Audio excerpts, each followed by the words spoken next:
Ill nigga, tell a friend, bitch. Yeah. Money over bitches while the world's still spinning. Yeah. Forever terminating drafts. Middle finger to the pigs. This is terminating plans. Fuck them. Lord beating, I'm moving. Yo, man. What's going on, everybody? This your man Q back in the building again. Here with the Killer K. Or I guess the khaki killer is what we'll call it, because you know Yellow Bones always stay winning. And I got my girl VJ, who is a AKA OG heart snatcher. But we back in the building. This is your man. We chopping up with Q again. Another episode 39, I believe. I keep, I lose count. It's all good. Y'all count it later. But we also got some special guests in the building. I got Danielle and Michelle from Between Us Girls podcast out there in H-Town, baby. What's going on, ladies? Hey, thank you for having us. Hi, Michelle. Hey, man, I appreciate y'all coming on, man. I know I'll be trolling y'all on Twitter a few times, so I guess they're always like, man, let me see what this dude is really all about, because he be on some bullshit sometimes. I get it. Yeah, that was how I first decided that we needed to talk to you. I think you were talking to like Casey or Gabby. Hey, man, it's all like, okay, now hold on. Which one I was having a discussion with earlier on Instagram? I think that was the episode that you did with them, where you guys talked about, I think maybe it was feminism or something. Oh yeah, that one. That's right. Yeah. Oh, he was talking on Instagram earlier about what was it? What was that picture? If you would walk across the street naked for $10,000. No, it was the one about the guy who can't decide doesn't take initiative or whatever. Don't even want to start. Let's not even start. Oh God. Hey, you already knew I was gonna bring it up, because I was like, ooh, I can't wait till I get them on. I got them all. I got it. But no, VJ usually keeps me out of all that trouble. I no longer troll people too much on man, online. bye boy. What are these lies you're telling these people? Right. Wait, what? Man, bye boy. I can barely keep myself out of trouble, but I'm gonna keep you out of. Sir, I just keep you from killing yourself. That's like the best I can do. I keep you from bodily harm. That's it. Man, you know what? No, I actually pick and choose my battles now. So I'll see something, I'll have an opinion. I said, no, you know what? I'm gonna pass that one up. But instead of doing it to like 5 people, I may do it to 3. It's a process. Oh my gosh. Well, Lord, not the Lord ain't finished with you. Whatever. So before we get too much into anything, whichever one wants to, I don't know how y'all want to work that out, but tell us about your podcast, where they can find all your podcasts, all that good stuff. Go ahead, plug everything. Go Danielle. That's right.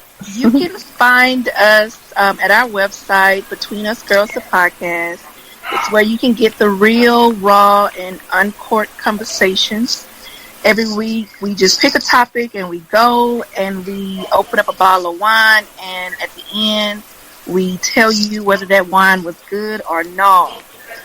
Because, who doesn't like wine? Word. You don't like wine? Oh, you on that Henny? I forgot. Terrorists. Yeah, man. Terrorists don't like wine. Henny or Crown, man. I can't. My wife like wine. I'll be like, man, this stuff, it tastes terrible, but I'll buy it for her. No, it doesn't. You just need to find You haven't had the right one. Yeah, I would say wine is delicious. You're tripping. Only one I would like is what is it? What do they call it? It tastes like champagne. It's sparkly and a Moscato? Yeah, there you go. A Prosecco? Yeah. Hey, that tells you how much I'm drinking now. I don't even know the name of them half the time. No, you would probably like a Pinot Gris, because it's kind of crisp. If you like that kind of sparkling flavor a little bit, like it's crisp and it's a little sweet, but it's not sweet. Like it's kind of like right in between. So a Pinot Gris would be really good for you. I don't know. I remember back in the college days, Boone's Farm was what it was. Or Don't even do it. Don't even do it. That's not legit wine. What's the one everybody Blue Hawaiian? Yes, exactly. Right? Hey, y'all know back in the day when we were struggling, you like, hey man, I got $2. What you got? Man, I got $3. You got the change? Wine product. Then you got 2 bottles. Well, shit, you got 2 bottles of Books for me, and you got $5. Yeah, exactly. Hey man, them struggle days, man, when you had to just down something before a party. I used to drink it though, the Strawberry Hill. Oh, Strawberry Hill was good. Yes. Yeah. As good as Boone's Farm can actually be, right? Yo, man. But hey, that's what's and you said where they can locate the podcast? Just go to our website, www.betweenusgirlpodcast.com, and you can find all the links to our social media site there, and you can find different ways to listen. We have a player in the browser, and you can subscribe. iTunes, Google Play, Stitcher Radio, wherever you can find podcasts at. Wherever you can find dope podcasts. Yes, that's right. Yes, that's right. Exactly. Hey, that's what's up. That's what, also, y'all need to tell them how y'all was trying to find these dudes that for some reason is going to stick around while y'all work things out with y'all side man. What? That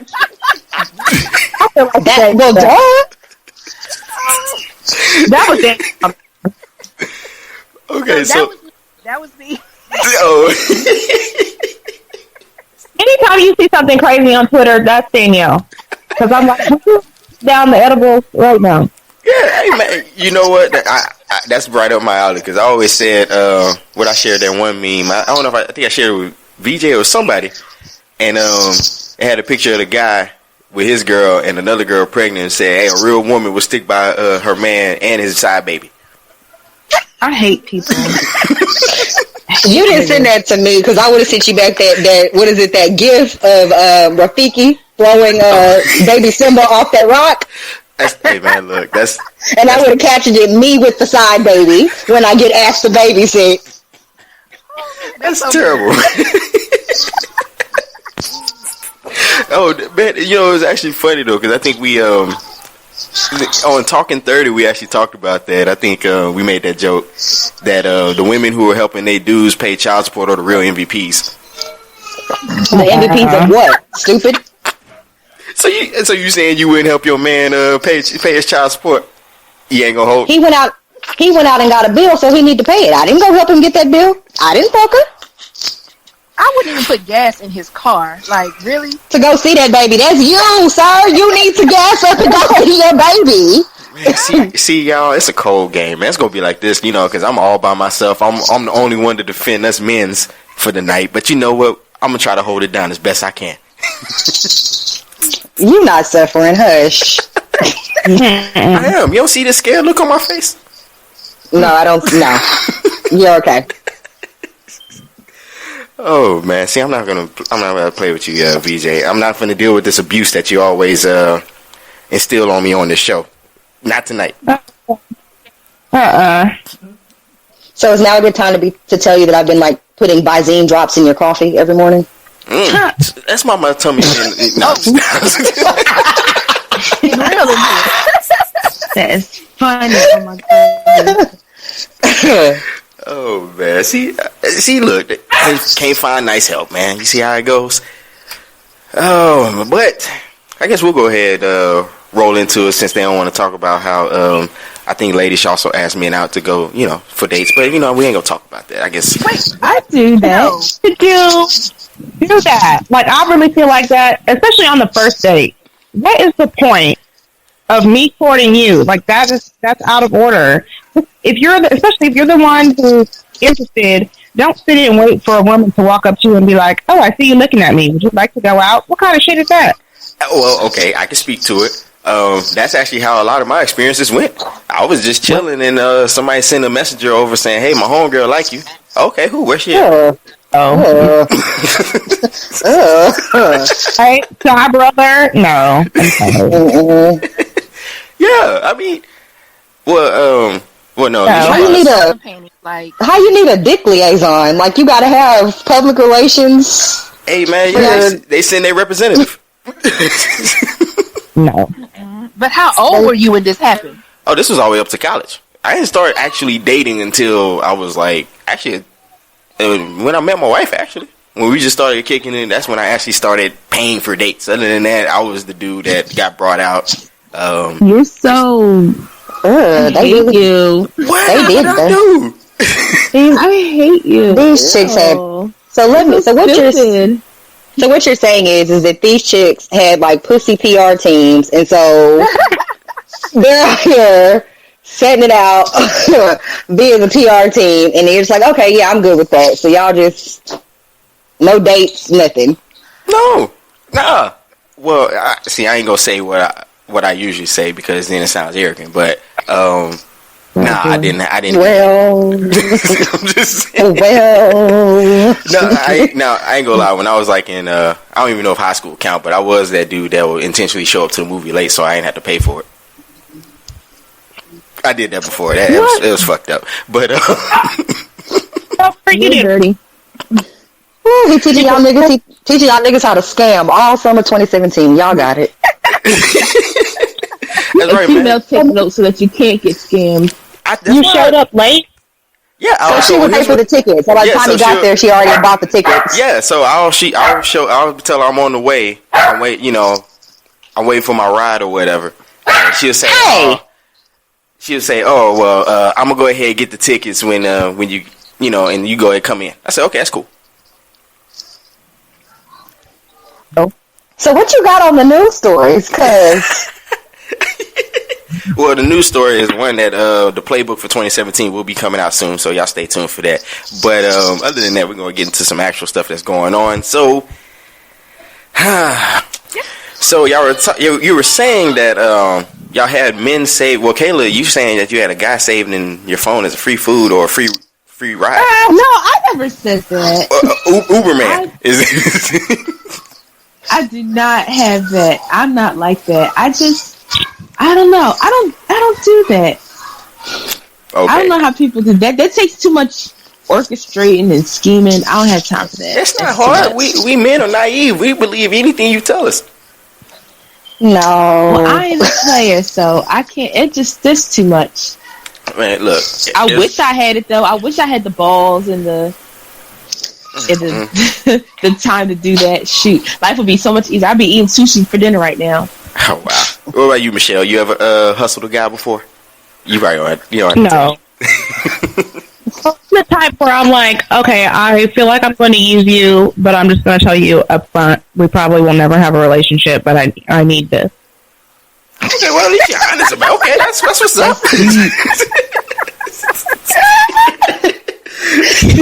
I need this right now. Don't mess this up for me. I need this. I bet a lot of them said, okay, you know what? If I pay for, maybe I'll get a shot. Because, guys always hold on to that glimmer of hope.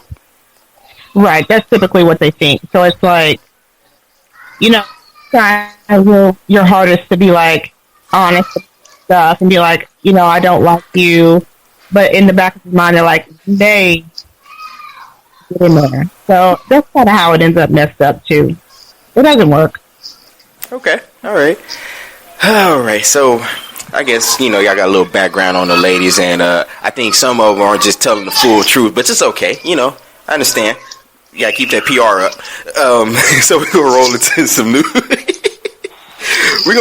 news. And unfortunately, I wish I didn't have to speak on this one, but another situation with a police officer, of course, in America. I mean, this is almost like everyday routine. Seems like since 2011, 22.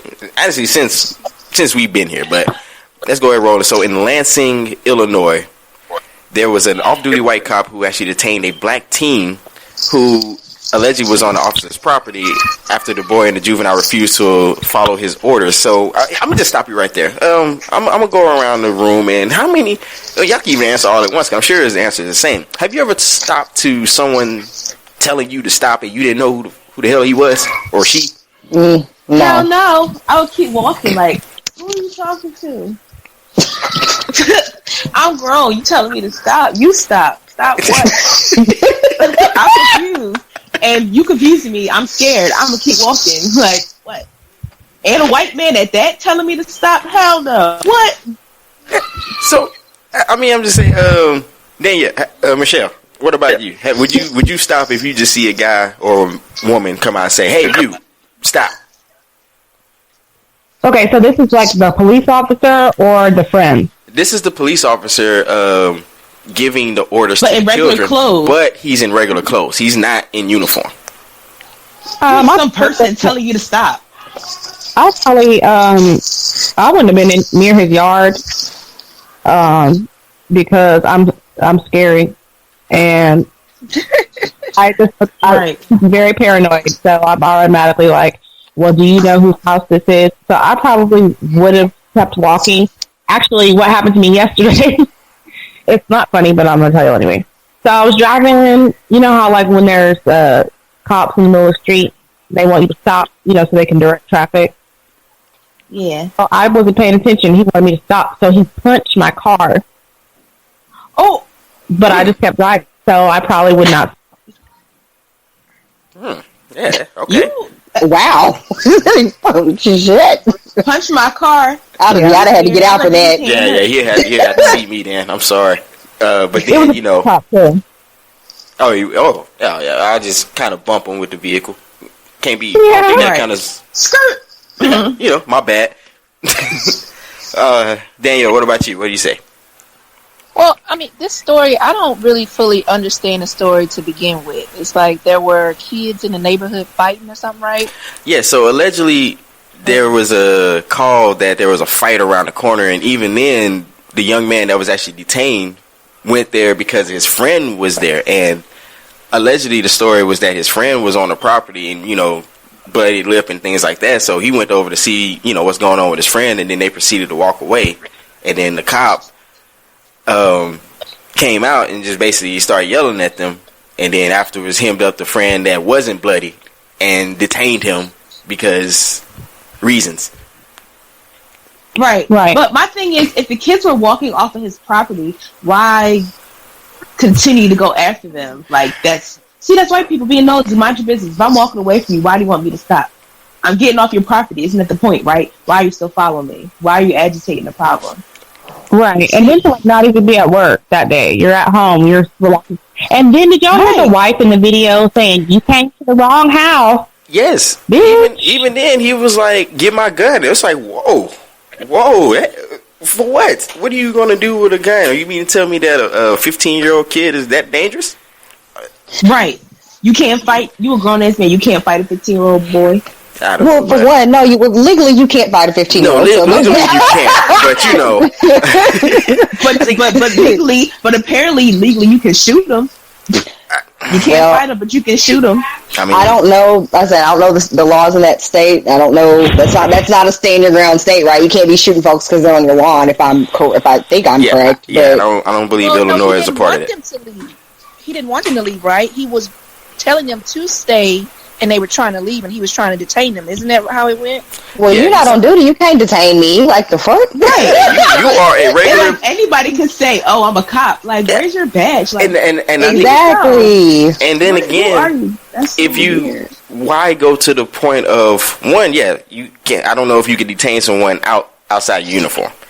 Two, why are you detaining this kid to the point where you have your knee and everything like around his chest and throat, and then even telling your wife to get your gun? Oh no, I sue them for everything they have. That house, that lawn, and his wife will be mine. Fuck you. So, of course, we got to wait till some more of this story come out. I don't believe they released the identity of the officer either. Of course they're not, because they want to protect each other, even though they do shitty shit. But then the boy's face is all over the place. Yeah, but the 15-year-old but because he's criminal already, right? Yeah, they probably tried to find the most criminal-looking picture of him they could, right? I don't know, probably, but I know the young man is Jordan Brunson. For anybody who wants to go check everything out on this, but We got to wait and get some more information on this. In my opinion, I don't see a reason why it should ever escalate to that point, especially if you're a grown man talking to children. That's my opinion on it.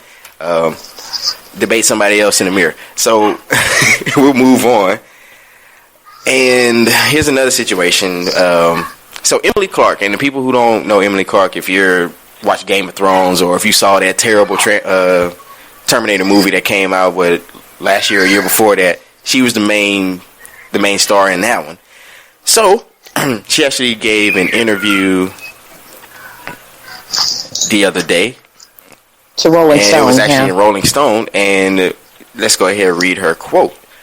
So basically, she wanted to kind of illustrate on sexism in Hollywood. So this is her quote. She was like, like, for example, her views on being one of the few women on any given set, or the fact that women consistently have fewer lines than their male counterparts, even when they're playing the lead, quote unquote, or that actresses must arrive for hair and makeup hours before most of the male stars. I feel so naive for saying it, but it's like dealing with racism. She says, you're aware of it and you're aware of it, but one day you go, oh my God, it's everywhere. Like you suddenly wake up to it and you go, wait, okay, I guess I'll drop it. Wait a fucking minute or a second. Are you treating me different because I have a pair of tits? Is that actually happening? It took me a really long time to see that I do get treated differently, but I look around and that's my daily life. Okay, so guess I want y'all to go ahead and tackle this first. Does she have a point comparing sexism in Hollywood to racism in America? Danielle, would you like to take that? I get what she's trying to say, and I think that it was a poor choice of words for her to go with racism. She should have just said it was sexism, period. Because I mean, you have one. There are similarities, but racism is just like on a whole nother level.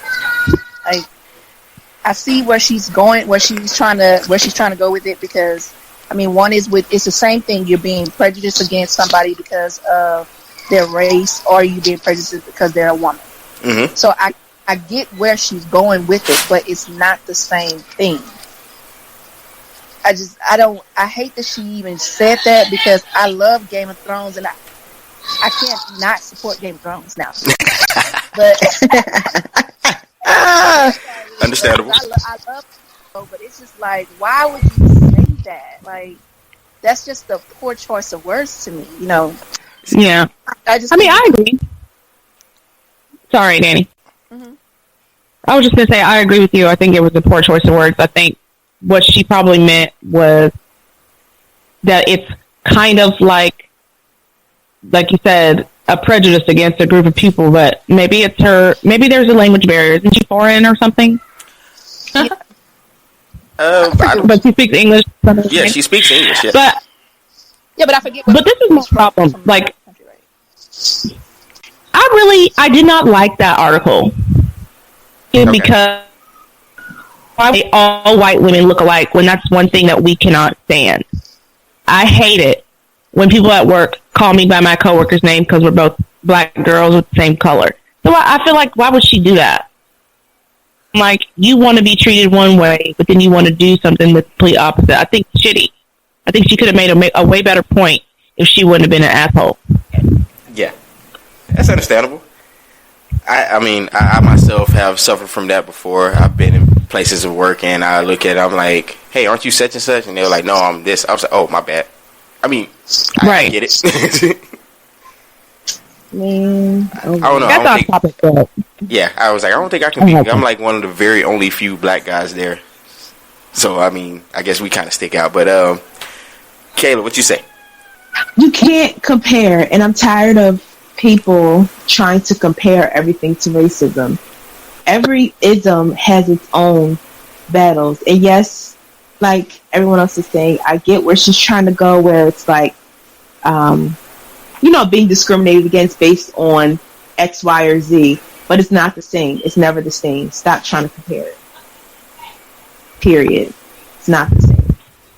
And whoop-de-doo, at least you're white. What about us, the double negative, where we're black or a person of color and female? Like, that in itself is different than... That is a double minority. I'm a double negative according to whoever's the world standards, whatever. So, I mean, that in itself is a different experience than just experiencing sexism or just experiencing racism. You know, the general black woman's experience is going to be different than the black man's experience. We each face our own battles, different battles. So it's not, you can't compare it. Shut up, stupid. Where's your PR team? Like, who write? Don't rich people have people who like write their speeches? Like, where's your? I don't know. Where's your representative? Like, they dropped the ball. Fire them.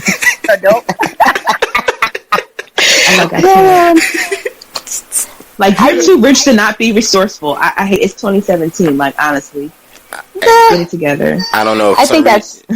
I was gonna say Don T still has access to his Twitter, and they still let him speak. So, hey, like, I can't. I think that was, speaking of that, the other day I was watching like CNN, whatever, MSNBC, and like all they were referring to was Donald Trump's tweet. I'm like, this is so sad in this day and age that whole like political forums are focusing on tweets and make like political decisions. It blew my mind. But anyway, back to the topic. I'm sorry. I have to get that question. I have to agree that I thought the article was kind of poorly written in a lot of ways. Like, it takes away from the message that you're trying to convey when you're like, oh, well, just she's some Becky and she looks like everyone else. And I think she said at some point that Amy Adams looks like every other woman that she stood behind in the grocery store. I mean, it was funny. Yeah, I thought it was funny, but then that's like, okay, well, that negates the fact, because you get annoyed when they, you have your back turned to a coworker and they call you by the one other black person's name. Like, that's some wild shit. Like, anyway, but I also agree with Kayla, because I was going to say, I can see that there's some intersectionality, right, between isms, but it seems to me that the part that is missing, or the part that she's kind of missing in her statements, is she's not really thinking about the fact that she does have privilege as a white woman. So I get what you're saying as being a woman, but girl, like Kayla said, but you're still white. So the privileges that you get being a white person far outweigh anything that you're getting as far as sexism is concerned, and your inability to see that and then say something like that was just kind of in poor taste. I don't think that she realizes, right? But I think that's the thing with a lot of celebrities. Of course, but they never realize. Right, I mean, but I think you get to a certain point of celebrity and you get out of touch with a lot of things that are going on because that's not your day-to-day life. Because, I mean, her example is having to go to set early and... yeah, that was my thing. It's really rather out of touch, right? Like, it doesn't... It doesn't... oh, my God. Yeah, like, you sound crazy. Oh, my God, I have to show up for hair and makeup. Yeah, you mean you mean to tell me he ain't got to show up the same time I do? This is preposterous. Yeah, so it just came off kind of crazy. But Kayla, I will have to tell you that you're kind of a triple minority because you're black and a woman and you're a smart American. So how about that? Oops. But she's a yellow bone, so they give her a little bit. Nah, I ain't. Shut up! Oh, God. Good God! Every time I can never win. I can't win. I do agree with y'all. There is a point when, as a celebrity, you get I guess you could say a form of altruism to where you're so out of touch with some things, and something that's bad to you is like, okay, that's rich people problems. I ain't got that problem. We don't have to worry about showing up to work early to get hair and makeup done. I don't know. Danielle, Michelle, y'all got it popping like that? No. No, I'm about to say, and if y'all do, y'all niggas hiring? Yes, hey, I'm for real, yeah. So y'all saw what I look like. You looked fine. What are you talking about? Uh-huh. Oh, see. Rich though, I'm gonna be like so bougie, but it's not even gonna be funny. Like, I'm not even gonna understand like the lives of these minuscule people that walk. The peasants, the commoners. Oh man. Be gone, peons. It's like driving a Toyota. Like, what is that? That's so big. What are those? Oh, come on, man. Now, only thing I would say is whenever y'all get it popular like that and y'all start breaking me off a little bit, because, hey, I deserve a little bit, just some, just don't do what my man Clinton Portis did. And, he, ex-NFL player, made about 43.1 mil, and he ain't got none of it left. That's right, I use the double negative to show the emphasis on what's going on with this man. So, he actually let a financial advisor manage that money for him during his playing career. So, it got to the point to where after he found out, he was ready to go and ride on dude. He said there was points where he actually went to the office where they were, waited there with a handgun, waiting to go ahead and put in that work on them. But this kind of brings up another issue that kind of goes on within our community. One, I guess you could say transgenerational wealth. Two, managing your ends. You get a lot of these guys, they get to this point and they have, I'm not saying to go out there and have fun, but you also got to kind of set that money aside or invest that money properly. So when you are done or you get to change careers or whatever, you got something to fall back to. Well, I will preference that with this. So for those of you that don't really know who Clinton Portis is, or we're talking about $40.3 million. Keep in mind that when this man was at the peak of his game in the NFL, like, he signed one of the largest contracts that a running back had ever got. I think it was the largest at that point in time. Yes. So, yeah. So at that point in time, that it was a lot of money. And I think he was saying something along the lines that he felt like he was too trusting and that he, would get credit cards for people in his name and a bunch of other things that obviously you probably shouldn't be doing if you have the right financial manager. They're going to be like, what? You did what? Why are you? But I think it's one of those things where the question also is with Black people and not really having that intergenerational wealth. When they come into large sums of money, they feel this. Do you feel like they have this need to take care of the people around them at that point? Like, then it's like, do I have to take, they want to take care of their family and their friends because they come into these large sums of money when they're kids. I mean, we're talking about people being drafted out of college. I mean, and if we can all think about how we were at 23 or 24. Like, I wasn't the best at managing my money at 23 either. And we're talking about people managing millions of dollars who have, who've never had anything in a lot of cases. And then they have all these people in their lives who've also never had anything. And now they're looking for them to take care of them, or they want to take care of these people. And there's nobody around them to be like, well, no, you can't keep spending at this rate. Yeah. I mean, Antoine Walker brought it up when because he was actually on the documentary Broken. He talked about how he had to take care of actually like 20 different house notes. I mean, that's their reality. What? Oh no. Oh no. He created that reality. They ain't had to be his reality. He created that. Well, I think what it is these guys, they feel a obligation. And I think the one guy that actually said no, Mama ran up on him. Tyron Smith up here in Dallas. Was a first round pick back in 2011, somewhere around that time. So he played for Dallas and he cut his mom's off, and she rolled up on him and wrote him a bill saying, "This is how much you owe me for raising you." Oh wow! Oh yeah, training camp. I remember. Yeah, she wrote up at training camp on him. And first of all, that's like wildly crazy because now, I mean, not to say that they were going to cut him, but that's the kind of stuff that people lose jobs over. Like that's so ratchet. She's ignorant. That's very ignorant.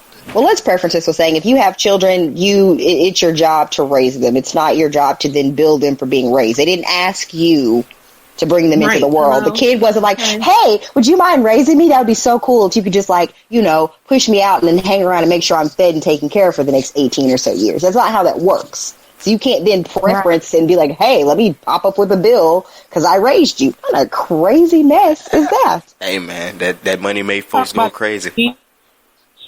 Fees and shit. Like, remember that loaf of bread I bought? Yeah.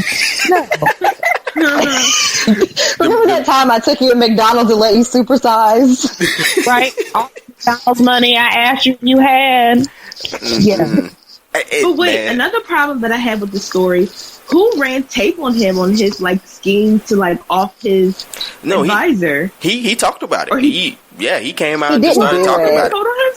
No, he didn't do it though. He said that's what he thought about doing. Like if he would have ran up on this dude. Yeah, he said a friend talked him out of it. Like a friend was like, well, you have kids and stuff. You have more to, you can't throw away your life like that. Then you're going to end up in jail, and who's going to, you have to think about more than that. And it talked him out of actually doing it. Yeah, but say who ran tape on him? Oh my god! I mean, I get it, man.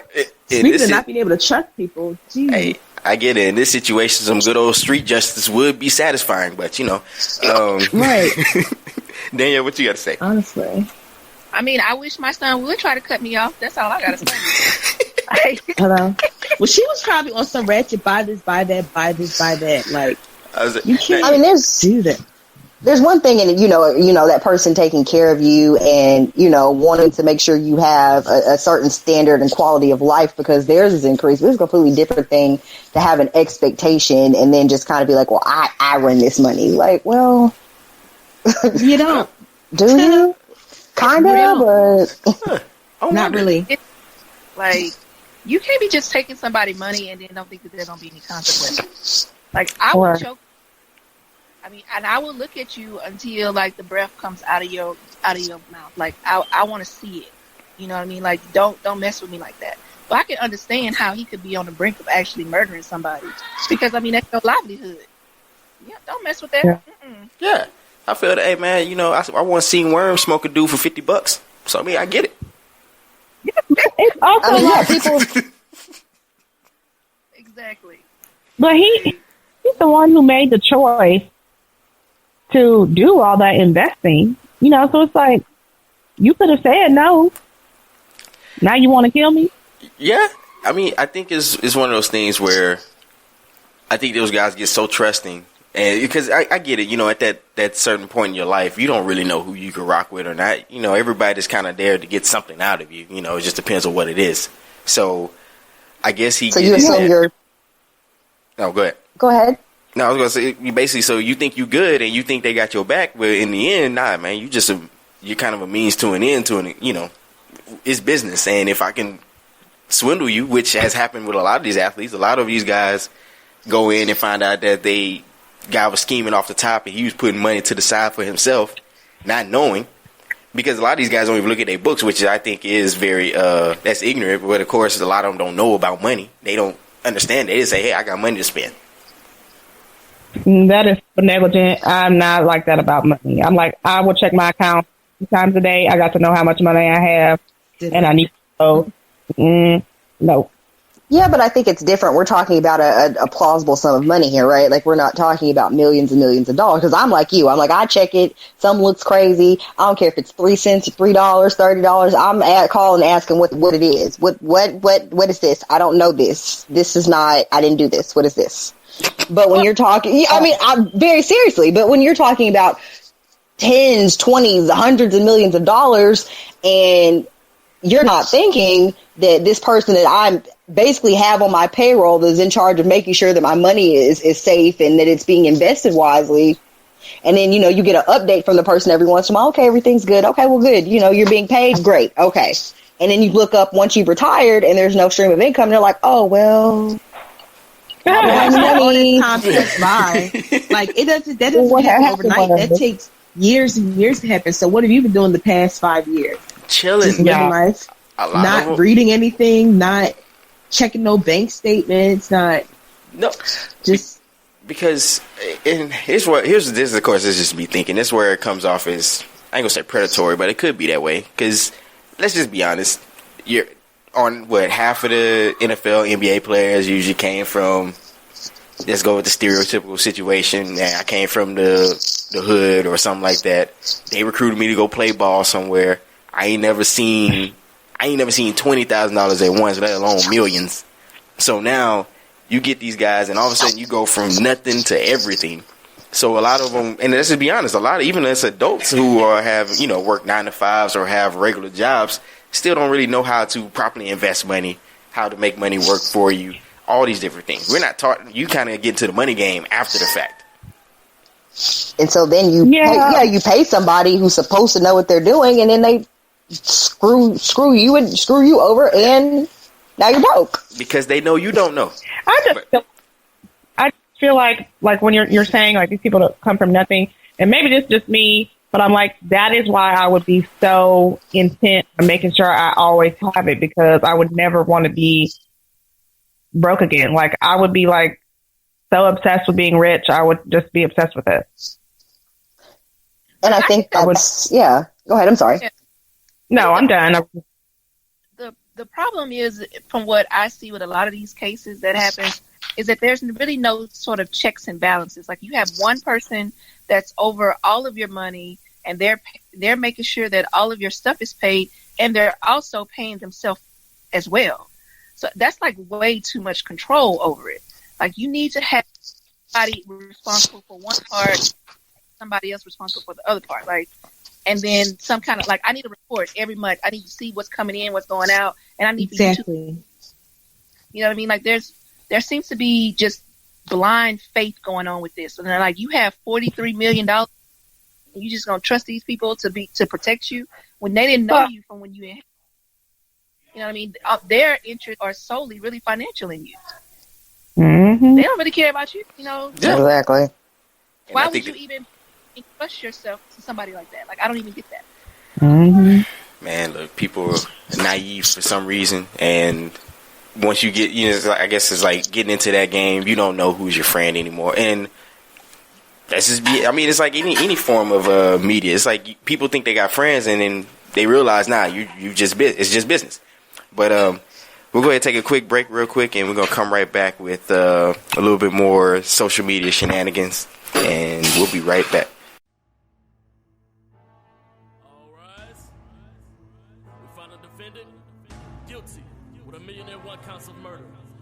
Sentence him to life in the studio. And still I rise to the top of the skies. Y'all niggas know me, why you acting surprised? I've been here like the land before time. I'm killing them, I guess I'm guilty for crime. Bitch, and still I rise to the top of the skies. Y'all niggas know me, why you acting surprised? I've been here like the land before time. I'm killing them, I guess I'm guilty for crime. Bitch, I guess I'm guilty and they gon' give me the life penalty. Here's a mixtape for you so y'all can all remember me. I plan on being here a while, but hey, shit happens. At least I got your full attention while a nigga rapping. I guess it all ain't a lost cause. You see, I've been a better person ever since I left the front door. And I'ma always go hard to death do his part. Y'all call me big, but they say I remind them of a shark. The way I bite a track and leave a lifetime scar. Got me a vet because my life's been nothing but a war. Fly like a bird, but to be honest, shit, I'd rather soar. But fuck the clothes, fuck the hoes, ain't the foreign cars. Where's my money, man? Don't make me turn Stewie on ya. Flow cold enough to give you full-blown pneumonia.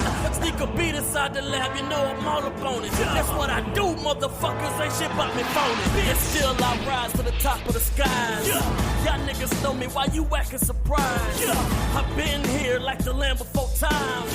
I'm killing them, I guess I'm guilty for crime. Bitch, and still I rise to the top of the skies. Y'all niggas know me, why you acting surprised? I've been here like the land before time. I'm killing them, I guess I'm guilty for crime. Bitch. Mr. Kevin, Big Grant. Yes, sir, Your Honor. Are you aware that you are being charged with over 1 million counts of murdering tracks? Yes, I am. Are you aware that you are being charged with over 1 million counts of murdering other rappers? Yes, I am. Are you aware that you are being charged with over 1 million counts of murdering dreams? Yes, sir, Your Honor. Okay, are you also aware that given to the circumstances that you have agreed upon these charges, are you also aware of the circumstances and consequences that you will endure? Yes, I am, Your Honor. Well, then I give you life.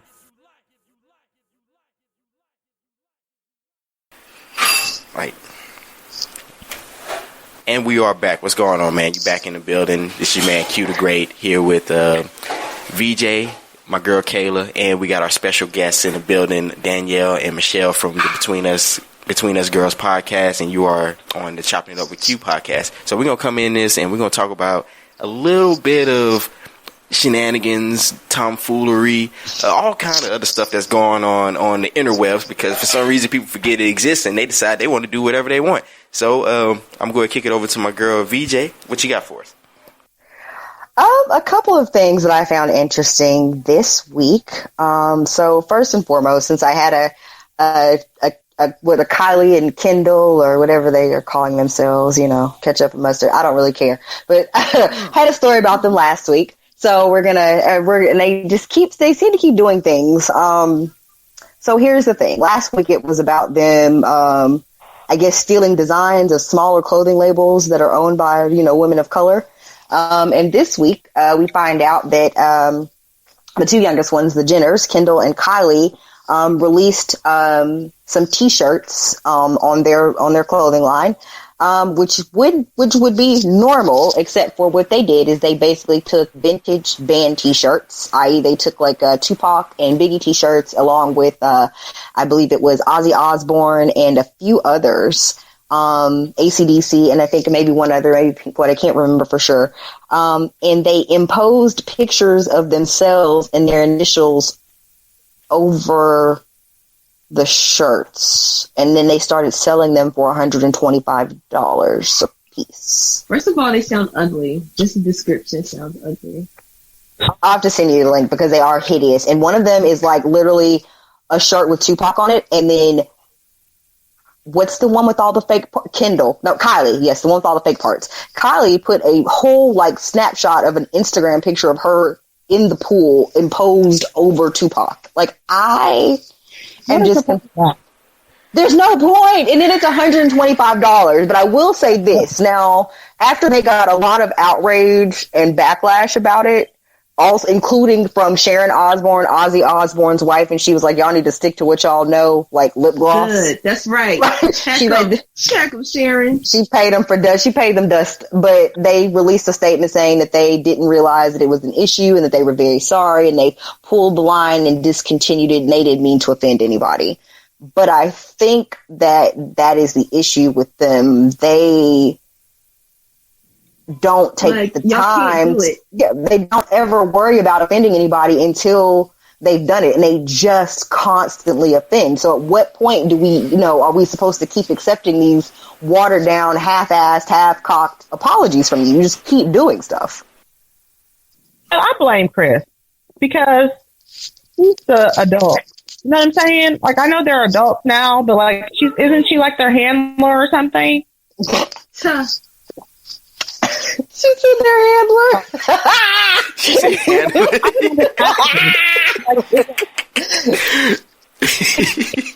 Like the dogs on a movie set. Wow. I know what the hell I'm talking about.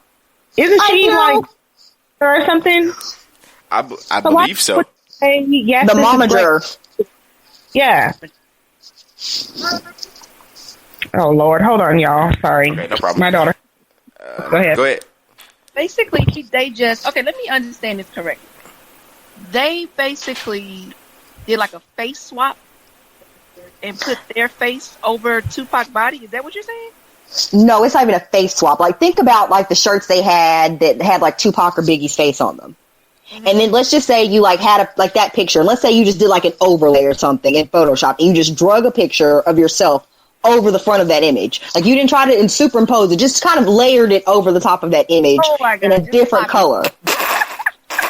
Yeah, like it's literally them putting like a pic, like their initials. Like they put like KK or KJ or whatever their initials over the front of people. Like it was literally like some stuff you do in Photoshop, like when you don't know how to use Photoshop. Yeah, basically. Yeah, basically putting a stamp over it. Exactly. And it was $125, and there were people excited, like, "Oh yeah, I'm about to get these." And I was like, "Well, we know that sounds just about white." Right? Yeah, that's something like there's a bunch of white dummies that think like them bought them.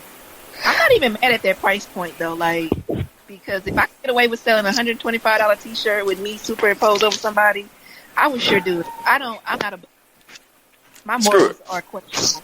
Sure, let's do it. We're just gonna put a head portrait of all of us on there mean mugging like this. But who? You know what? We should do it. We got to do it over somebody good though. Like who would sell shirts? Like who could we put on the front of a shirt? Put it over a little Yachty shirt. No, it needs to be a white person. Like we gotta no, because she did it with a bunch of black people. Yes, yes.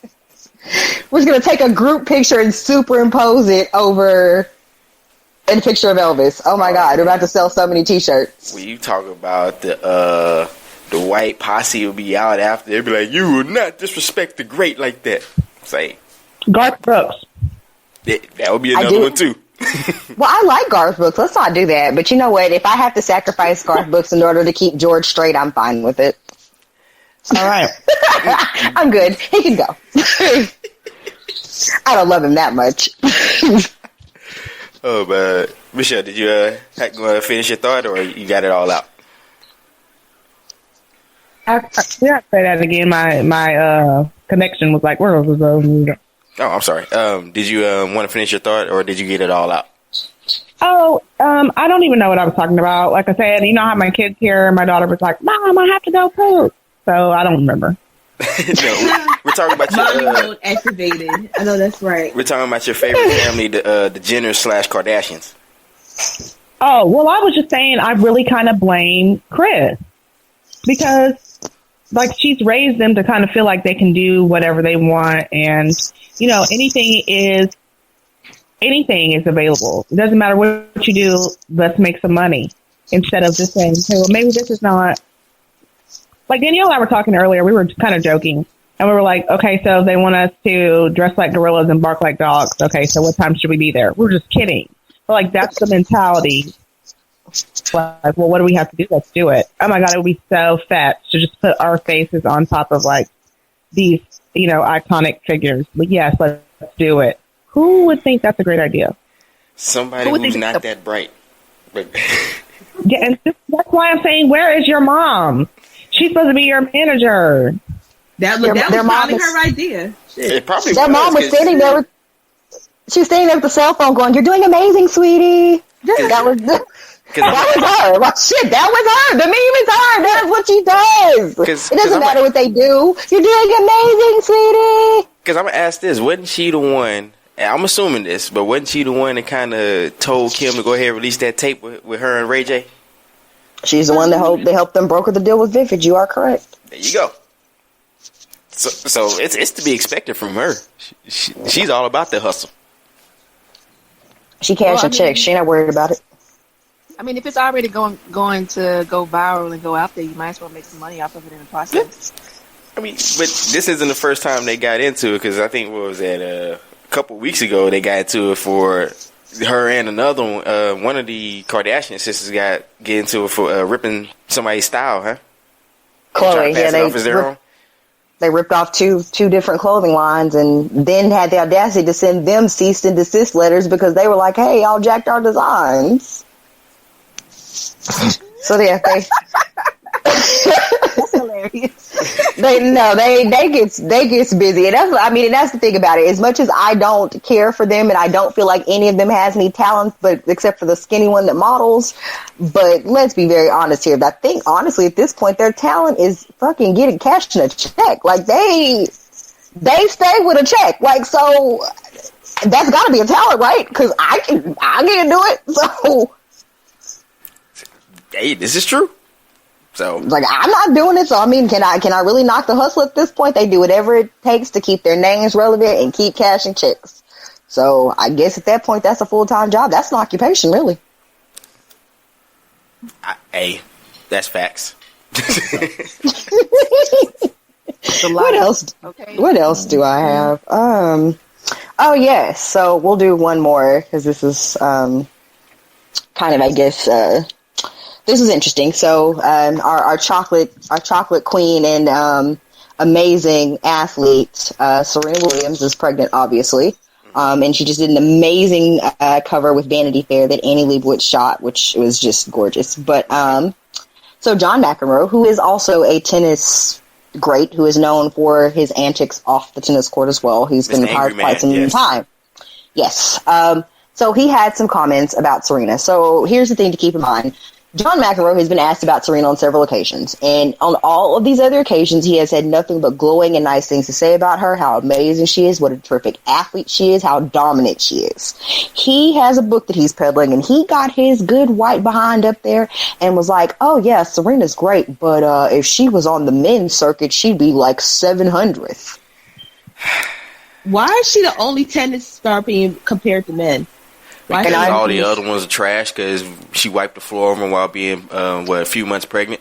But go ahead, continue. So I just wanted to know what y'all's thoughts were about that, about his comments about her being 700th on the list, and do you think that she just gets more flack as a female athlete than a lot of the others do? Okay, she gets a lot of flack because she's black and amazing. And first of all, are there even 700 professional tennis players, period? None that's better than her. There probably are, yes. but I only know 2.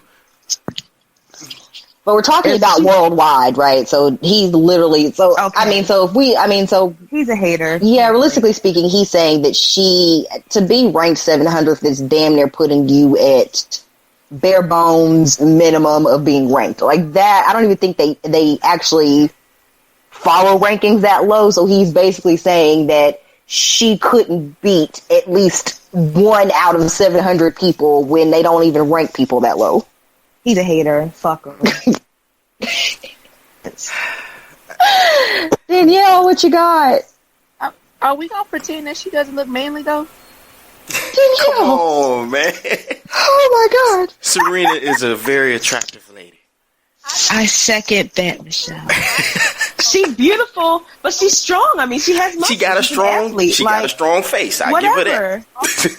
But I mean, whatever. She's beautiful in her own way. Everything's beautiful to somebody. I'm not saying she is unattractive. I think she's attractive. She is strong in the face. Yeah, and being pregnant makes it worse because everything's like swollen and she just looks tired. So there was one picture just recently where I was like, Lord Almighty. Oh man. Okay, yeah, I have to vouch for that. She does have a strong face and jawline, but I'm gonna say this: I don't like what he said because I feel like, and this might be me channeling all the personal crap I've been dealing with at work, but I am so tired of men, especially in the work environment. Like, do not diminish all that she has accomplished. No. Don't do that. Because if he could get his drunk ass out there and play with her, I bet you she kick his ass. While pregnant. Might go into labor and still finish the match. Baby come out and play and beat his ass too. I mean, see, here's what I said. I get tired of people comparing male and female sports. I'm not going to take any, because all the accomplishments are great, yes. But I don't like comparing them because I don't think they're a really fair comparison. I used to get in arguments, and I remember somebody was like, when the whole argument, Ronda Rousey will beat Floyd Mayweather. No, she wouldn't. What? Stop it. No. Who said that? What? Who? This was when she was on top, and they were like, oh yeah, she could beat Floyd. Okay. So like, even when Brittany Griner came out, oh man, Brittany Griner could go play in the NBA. No. She could, but she's a role player. She's not a superstar, and that's nothing against her. But this is now, if you get into things like a dominant male athlete and dominant female athlete, they're different, but they're great at the same time. I say but it is different. But it's hard having that conversation without coming off as sexist, I guess you could say. But if you bring up numbers, you'll say, okay, let's say you take track running. One of the fastest ways, let's say my baby, which even though she's married, but Sonya Richards. Hook 'em. I think she's 100-meter dashing. Her top 100 is, I think Flojo still has the fastest time, which is like a 10.4, 10.5. That's a high school sophomore male running 10.6. So, I mean, but that's why I say you shouldn't compare the two. Now, if he say that she should be ranked 700, now you smack. Chill.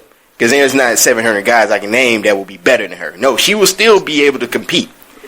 Would she be number one? I don't know.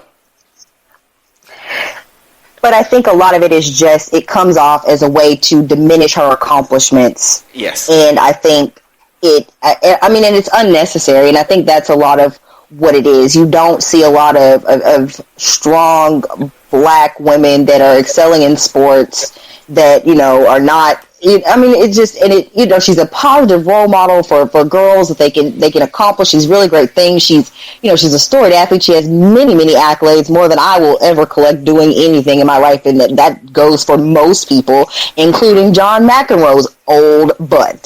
So it's just crazy to me that he felt like this particular time he had to get up there and be like, oh, well, if she was on the men's circuit, it's just a way to diminish her accomplishments. Like, you're mad because people arguably say she's one of the greatest athletes of all time. We're not prefacing that like she's going to beat male tennis players, but if you're looking at her accolades and what she's been able to accomplish stacked up against every other player, man, female, woman, giraffe, elephant, whatever, she's going to be at the top. So why diminish that? Well, and you know, this is also, be honest, man, people been giving Serena flack all her career. She always had to shake the thing, oh, you look just like your daddy, or oh man, she probably a man. You know, all these different things. Even when what's that one white girl that made fun of her when she stuffed like towels in her down her pants to try to mimic Serena, and then Serena beat her ass anyway. This happened. So y'all leave Serena alone, man. Let her chill. Let her give her a child, and then she can come back and start wiping the floor with y'all again. That's what I gotta say. Pretty much. All right, so that's all you got for us, VJ? Well, I think this last one kind of goes with our main topic, so I'll make it short so we can kind of segue. We'll roll into it. Yeah, so we were kind of talking about people's want to prove themselves, among other things. So Meek Mill, who has just been the crown prince of DC, like I didn't even get it out, and everyone starts snickering. Like, that has to be a bad position to be in life, right? People say your name and just like die laughing, and not because you're a comedian. That's horrible. Yeah. So basically, I guess at some point BET Awards happened, and I want to say DJ Khaled maybe had like a pre-party, and Safaree, who is Nicki Minaj's ex, and Meek Mill, who is also Nicki Minaj's ex, pulled up at similarly the same time, and some of Meek's posse like jumped out on that man and tried to like jump him, but he took off running, and he was dressed in all white, so just like a little ghost running between them across the street, because nobody actually hit him. But I just thought it was crazy that a man that is on probation, that we all know is on probation, whose probation officers also know he's on probation. You just out here getting folks beat up and didn't think they were going to link that back to you. I'm glad nothing happened to that man, because otherwise that man, he would be in jail. Like, what? They love locking black people up. Like, you poured water into... I was like, you poured water into a cup when you had a piss test, and they still managed to not put you in jail, and you just want to keep pressing it, huh? Man, well, you know what the great Charlie Murphy said, man, some people are just habitual line steppers. But like I said, that goes into our main topic. It's like, at what point do you feel like you have to stop proving yourself? I feel like Meek feels like he has to be like this street dude, and whatever disrespect or whatever is went on between him and Safaree, he felt good enough about it to where he felt like he had to have him jump for what? Street cred? Or, I mean, is he trying to like regain some of the ground he lost by taking like the world Guinness record in number of L's a person has over like a 6-month span? Like, I don't get the point, really. He just needs to like go away for like a year, and I think people will forget some of the stuff if he just like go away for a year and then come back like super hard with something or whatever. Like, or maybe like just go do some Buddha shit. Like, I don't know. Like, go find you something else about yourself, because he just does the absolute most. Like, why? Like, all this stuff for attention. Like, why is you messing with Safaree? Like, what? You not even with this woman no more. Like, what is going on with this? Y'all not even together, so you fighting. So both of y'all fighting over a chick that neither one of y'all even with anymore. Yes. Like, nobody gets, like, it's about disrespect. Oh man, no. Street cred. They fighting for street cred when all they really need to do is like plug up an Xbox or something and play a couple of rounds of Mortal Kombat, get that out of their system. Yeah, still. Like, oh my god. That woman that moved on to new penis and they steady fighting. That's a lot. Go find a book to read.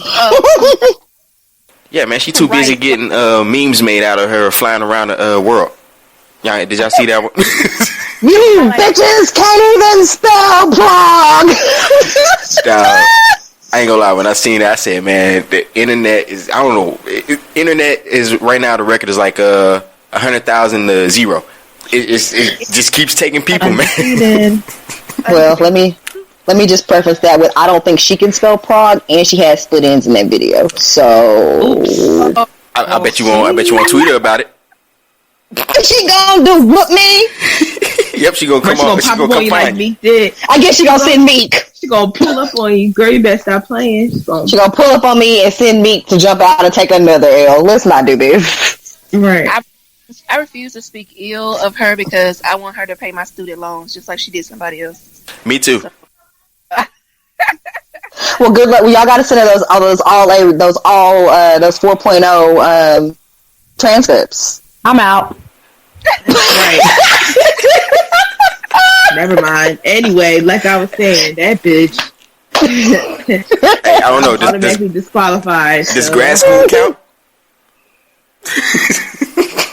I can make a transcript. And really, you can make it a diploma if you get ready. So you right.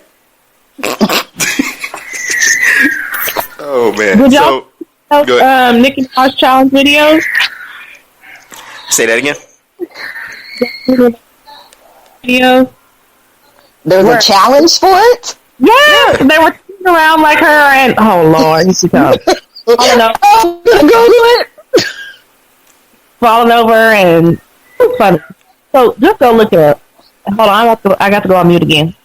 Okay. All right. And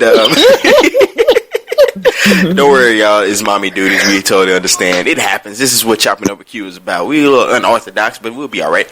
But yeah, they did have the challenge videos, like that one where they had a couple women who would like do it in the kitchen. It was a few of them. It was funny though. I got y'all this weekend. I'm gonna get one. I got it. You mean kind of like how you did your mask off? I couldn't go mask off because it wasn't dry yet. Yeah, Alicia showed me that talking about why she got. I said, "Oh, come on, man." But oh man, see, I guess even speaking on that, yeah, we'll roll right into all the stuff that happened with BET, which a lot of people was in there proving themselves. A lot of people were throwing shit. Man, it was rough. So, Kayla, you want to talk to us about the Nikki and Remy? Yeah, this ongoing Nikki and Remy thing. Okay, personally, in my opinion, it's like beating a dead horse. Like, at this point, who cares? They're both beautiful. They're both strong black women. They're both doing their thing. Like, I don't understand why I keep dragging on. But I will not lie. I was hyped that Remy won Female Rapper of the Year. I was definitely hyped because I like Remy. Even though I know she's a little older. Her bars aren't always that great. But I like Remy. Like, that's mother. I love Remy. So I was hyped that she won. But like I said, just perpetuating this beef. I don't even know what it is anymore. Then, so Nikki wasn't even at the BET Awards, but the next night she was at the NBA Awards. And her performance and what was it, 2 Chainz performance?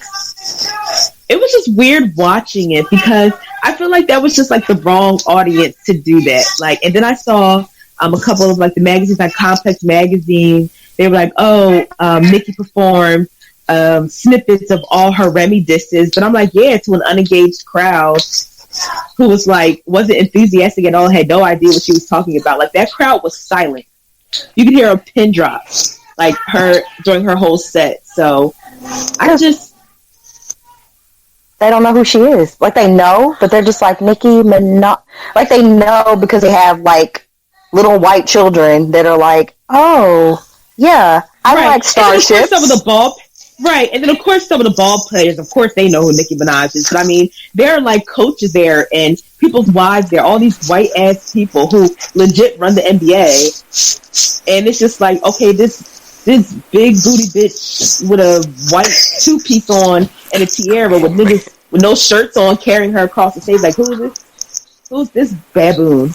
Like, what the heck are they doing? They just look crazy. They look crazy. I was like, why? Like, do you know? Like, know your audience. Again, it's 2017. You have all these resources. You have, like, you got to do your research. Like, why in the world? What? You didn't know who you were performing for, and then why weren't you at the BT Awards? Save that ratchet shit for the BT Awards. Where was that at? I wonder why she wasn't there. They might have told her in advance she wasn't going to win, so. Or I wonder if they were worried about security stuff, because I know at another event, there was a little thing between her and Nikki where they were, like, trying to clear up who was there. Like, I guess they didn't, whoever coordinated the event didn't want them there at the same time, and, like, Nikki was dropping all the shade about Remy, and, like, oh, we were in the same building or same vicinity, and you didn't step, this and that, and then Remy had proof that, like, they weren't in the same place at the same time. So it's like, okay, you're talking all this shit on the internet and trying to be, you know, big tough titty, when in reality, like, that wasn't even the setup. Like, we were never in the same place at the same time. You never had any intent on trying to step to me or, I don't know, do whatever. So, bitch, relax. All right. I'm like, it's ongoing nonsense. I say leave alone. I like them both. Just let it go. Yeah, what do our guests have to say? Yeah. Danielle, you have to speak for Michelle till she comes back. I don't even understand this whole beef. Why is it still going on? Exactly. Great question. Like, it's just like didn't we already had the diss tracks? Like, okay, so that fizzled quickly. End it right there. Like, what? Why is it still going on? I don't understand it. I just need them to go to the studio and make some music and just put out an album and let that be over. Like, there's room for more than one of you. Like, I promise. Yeah. Now, I ain't gonna lie. I did kind of laugh when she threw the shade when Remy won the award, though. I'm just saying. I thought that was a good exclamation point on that. But it kind of goes in that situation with I guess in hip hop, when you think about it, there has never really been outside of the late 80s, early 90s, you didn't have a gang of female artists around that were mainstream at once. Very true. So there was always kind of like one mainstream one at the time. Yeah, because like MC Lyte and Salt and Pepper, they were kind of around the same time, right? But yeah.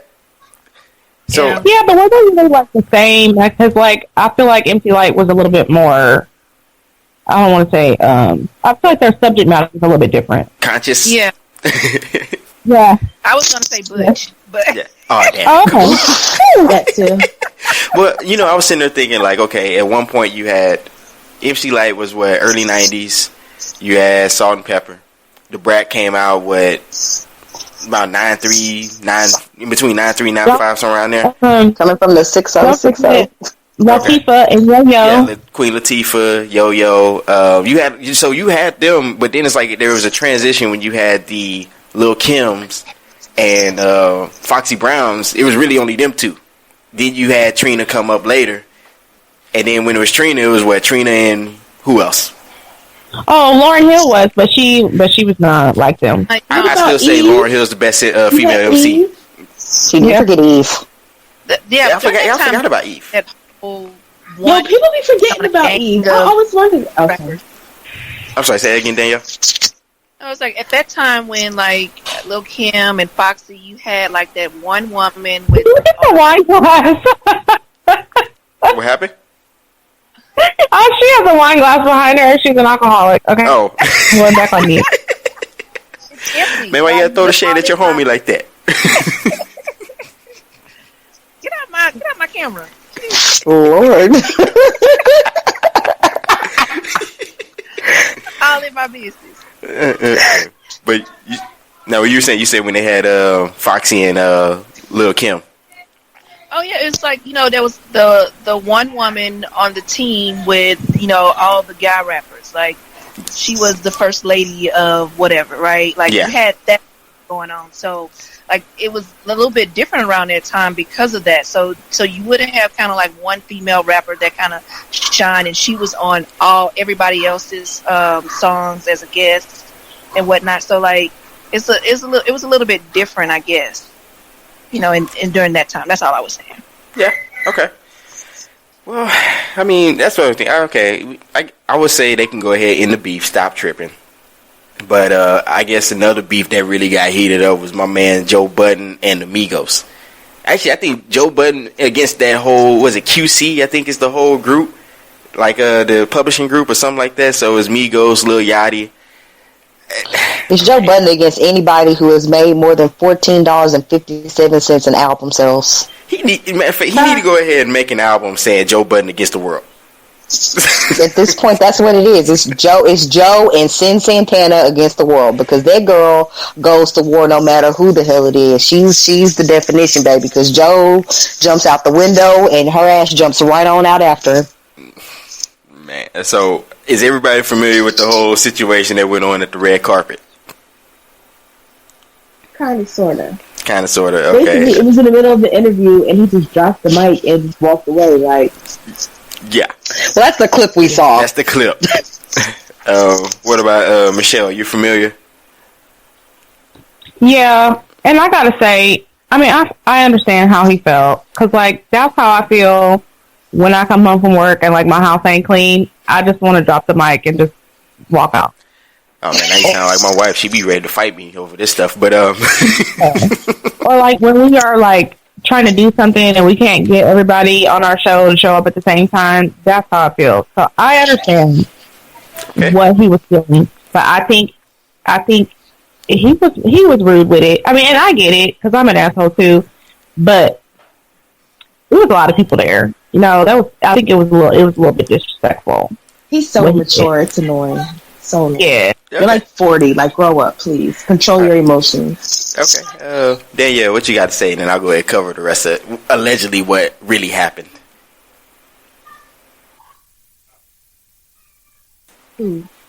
Danielle? You with Luther? Oh, my God. She's just ignoring me. That's all that happened. No. She ain't put them watching TV. Mm-hmm. I was getting me some more wine. Leave me alone. We got to re-up. Okay. In a different glass. I can't stand you. Oh, man. She was like, I got a few minutes. Let me go ahead and sneak out. No, we're asking about, so we're talking about the Joe Budden and Migos whole situation. Are you familiar with what went on and all that stuff? Yeah, I watched the video. I was a little bit confused by it, but that's not that's not new. But I just really love that lady's face in the background. Did you see? That's like all over Twitter right now. Yes, maybe like it's that's the was the embodiment of a messy bitch who lives for drama. Cause she cut that corner like, She's like, what y'all doing over here? Hey man, I ain't gonna lie, they been killing that lady and been killing DJ Academics like all week. But well, here's the thing about DJ Academic probation or whatever. I feel like Joe was more mad at him than he was at the Migos, because Joe and the Migos are beefing, correct? Like, they don't get along already. So when they sat them up there to interview them, Joe was already not gonna be with that to begin with. And then DJ Academics he knows that this person that you host the show with, y'all obviously, probably have a better working relationship than he has with the Migos. You sat up there and was like, well, I'm just so happy for you guys because y'all are some of my favorite artists. Like, he just went and just like insert penises in mouth and let me just go to work. When that boy was standing hard. That's what it looked like. He did. He went up for them, and Joe was in there like, I know this nigga did not. That's the look Joe like I rolled and was like, I know. He's entitled to his opinion. If he liked the Migos, he liked the Migos. Like, DJ Academics and Joe are two different people.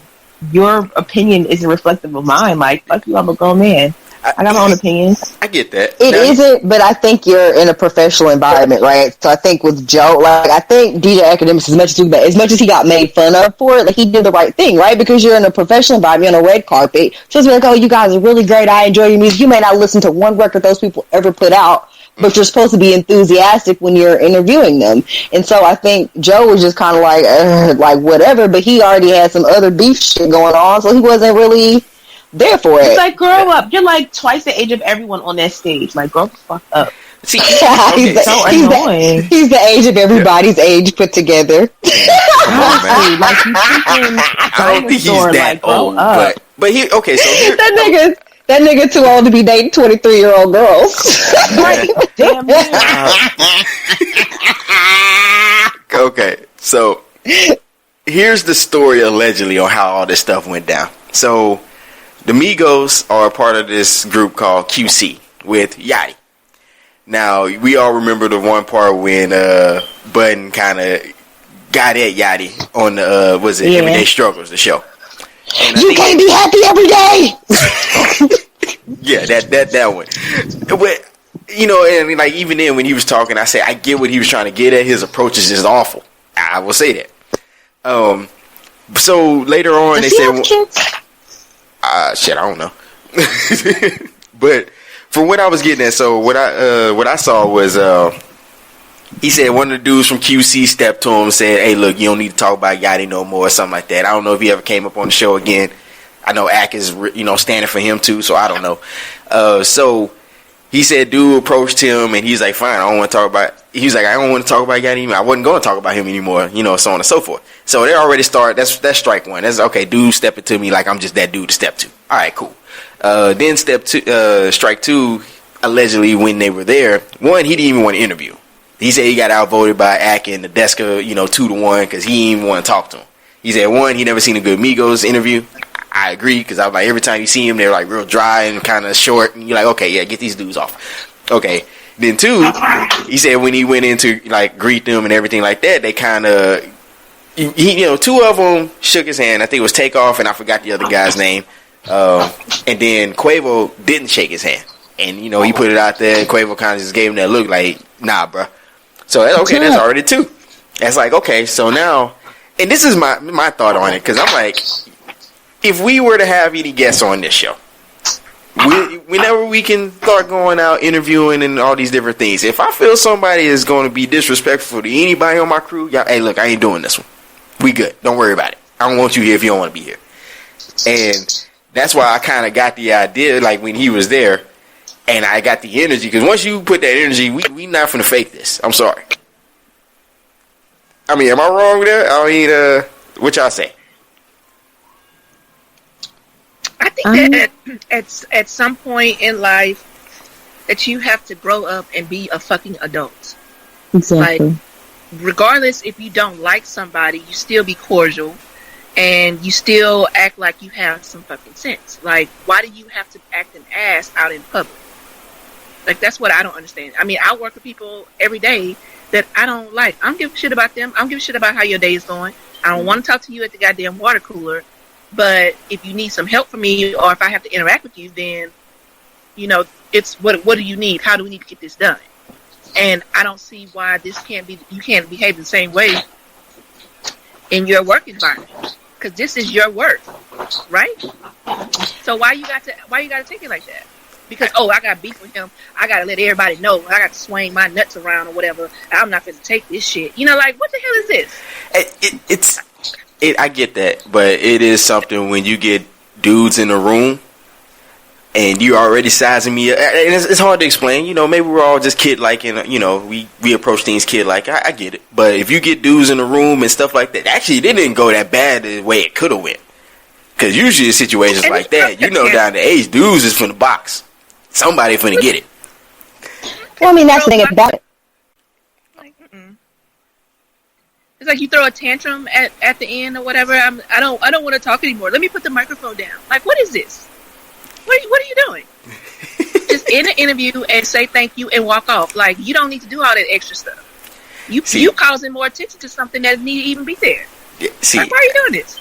And, I don't know, man. Because it was extra. It was extra for no reason, and that's the thing that people are forgetting. Like, you are looking at it because I can agree to a certain extent. If we look at hip hop culture as a whole, it's not people out here having friends. Look when Kendrick dropped the Control verse. We were like, oh, I mean, like you said, it's about making people around you better. But you don't. It's not necessarily beef, but you want to have those bars. You want to have that competition with the people around you. But unfortunately, a lot of times in hip hop culture, that spills over into people fighting or shooting at each other or whatever the fuck else. And so when you, I guess, juxtapose that with the image of Joe Budden, who, I mean, let's be honest here, like, for all intents and purposes, like, we sit up here and we joke about Joe Budden and the extra ass shit he does, but pound for pound, bar for bar, he's really one of the best lyricists that there are. Slaughterhouse is amazing. Like, let's be real here. It's not like the man don't have bars. He's probably better than all of these people that he's sitting up here having to interview. So I can get the level of saltiness you have to have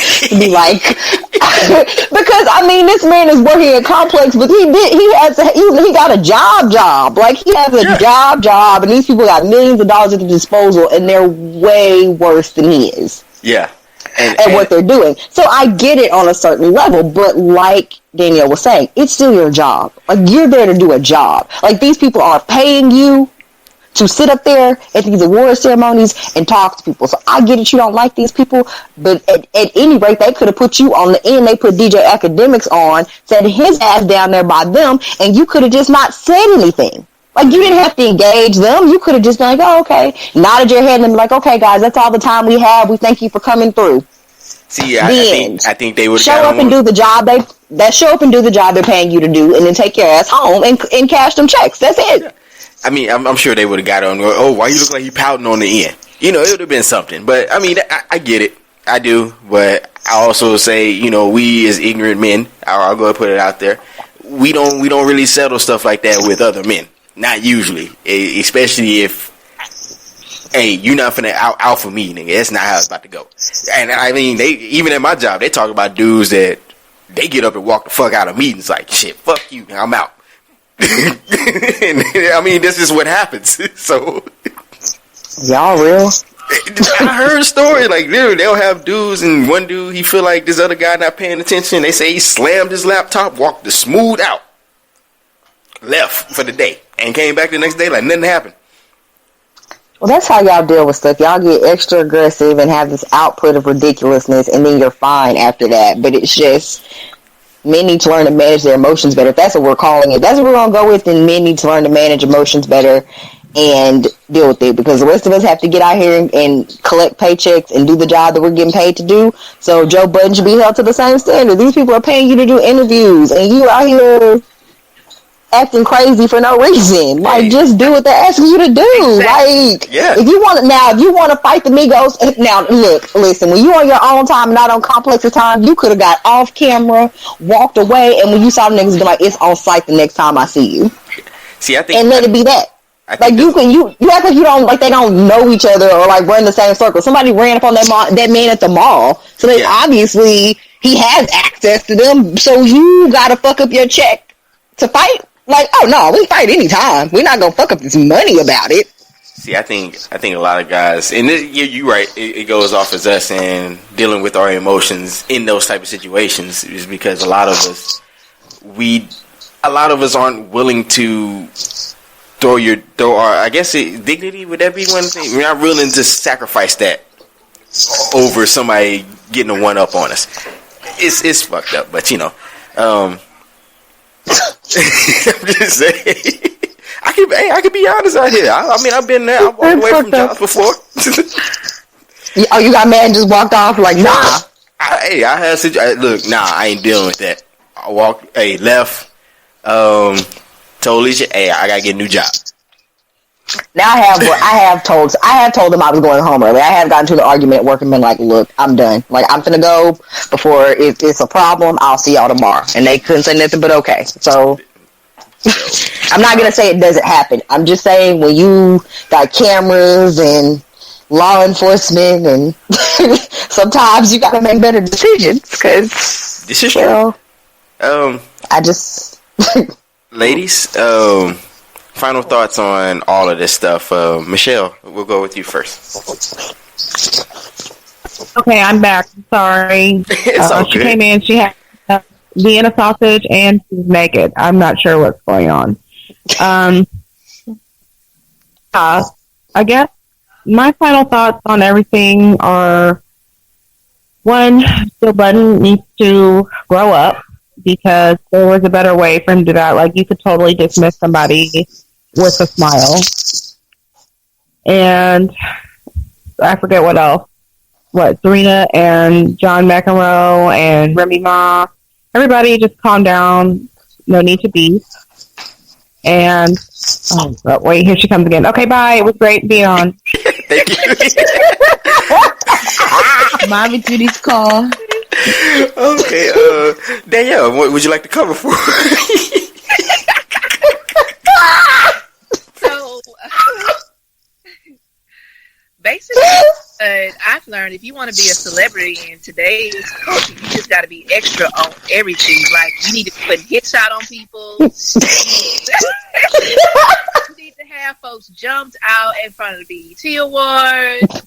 Like, I mean, you need to tell somebody that they are just like below par, like, and when they're top of their field, like, everything needs to be over the top and extra. That's what I've learned on today.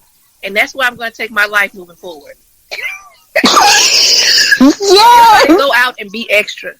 That's right. We got to start a podcast, Beef Over Twitter.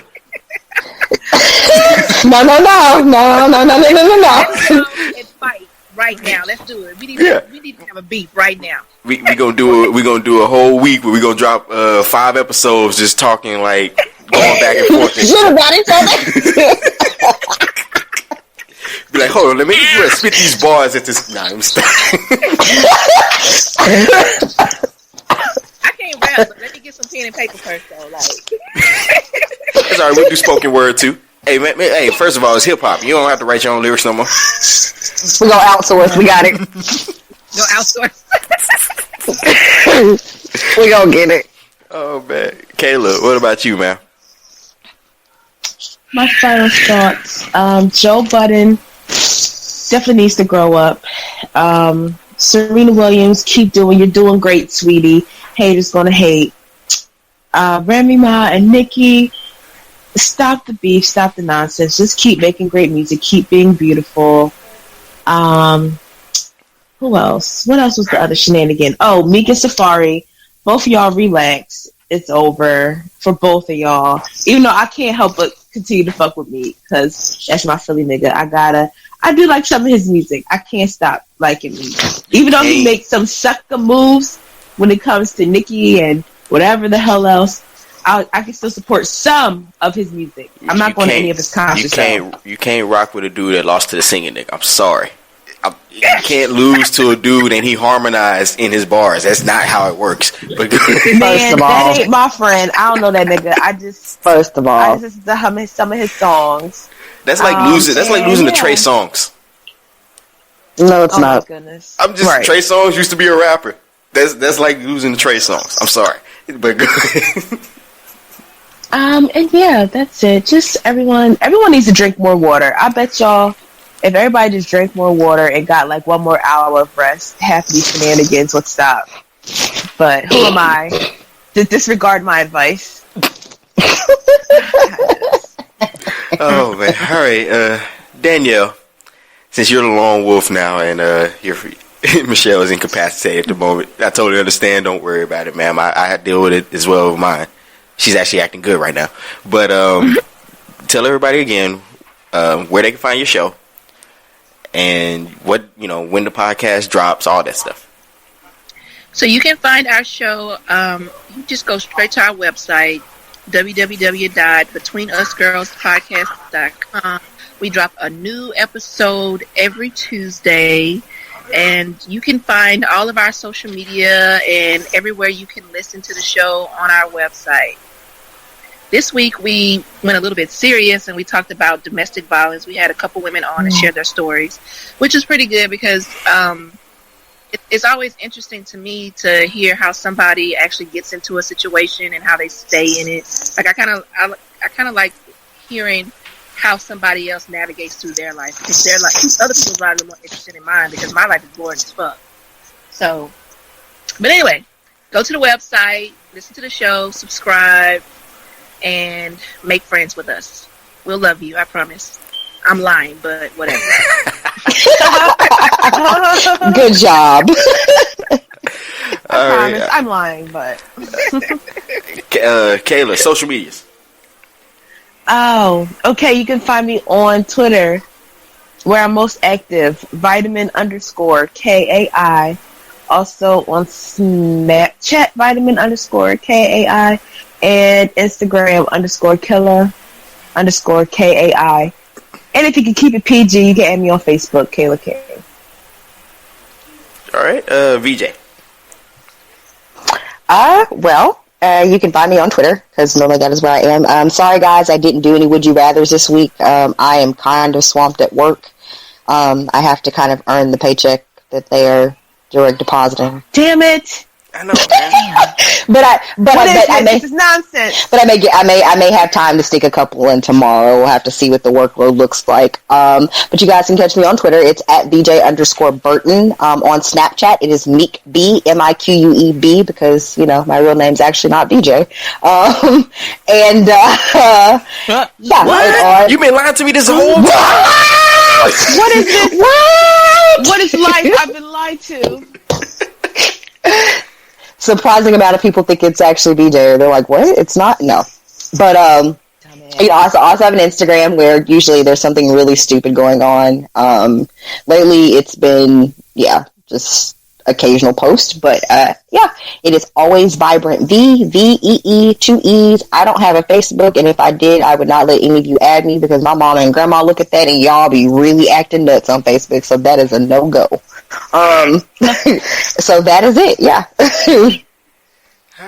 All right. That's what's up. So, so we got that beef started, but, that's what I'm gonna do tomorrow. No, would you rather? I'm just gonna start a beef between us girls. That's what y'all do. We'll get everybody all pumped up. So just pick a random podcast that you rock with and tell them, hey man, F your feelings. Right, fuck you. Fuck you. F your feelings and set you crying. Hey man, Twitter gonna be like, man, what's going on with y'all? Nah, I'm stop. But hey man, if y'all want to catch me trolling folks and all that stuff, y'all can catch me on Twitter at Q_the_great. You can also catch me at the same name on Instagram if you want to catch all. Just take a look at me. It happens, and I do have a Facebook. I use it once in a while, but like she said, man, people on Facebook be wilding, so I really only go there to laugh from time to time, but I be on there sometimes. You drop me a line on there. So yes, make sure to support the TCD Media Network, which is what this show is actually produced off of. It's something that I tried to create, trying to get more podcasters on this, and we're gonna try to get something going on. So yeah, support my man at It's Super Eric with his show Happy Politics. If you want to get all your news commentary and opinions and things like that, that's the man to check out. And even though it's not a part of this, but I did also add the backlog to Talking 30 radio show that myself and Geronimo the Don and Picture Perfect Ashley Nicole do at the after party on Mondays from 8 to 10. Make sure to check that out. If you missed the shows, go ahead and check the backlog. It's a pretty dope show. We had Charm School girls on there. They're pretty dope. They're dope people. Make sure to follow them on YouTube as well, and make sure to check out the podcast that Kim is a part of, which is Sit With Us down here in Dallas. Matter of fact, shout outs to all the Pod Squad. There's a lot of y'all to name, but y'all know who you are. Shout outs to everybody. And other than that, man, yeah, man. So, one, I want to thank my guests again for being on. I appreciate y'all ladies. I know y'all busy. But, other than that, I appreciate it. Michelle, don't worry about it. Danielle, thank you again. So, we up out of here. I appreciate it, and thank everybody for listening.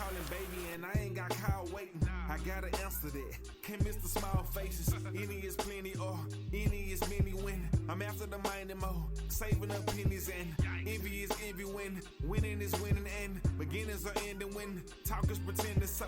Let me take you back to that exact conversation when you told me you ain't have my back and that I should be more like so-and-so cause he was blowing stacks. Yeah, look at so-and-so now. I bet that make you more and more proud to know that so-and-so was just a part of the crowd. And now him and his crowd pay to see me rock crowds while your bestie for life is cheering loud.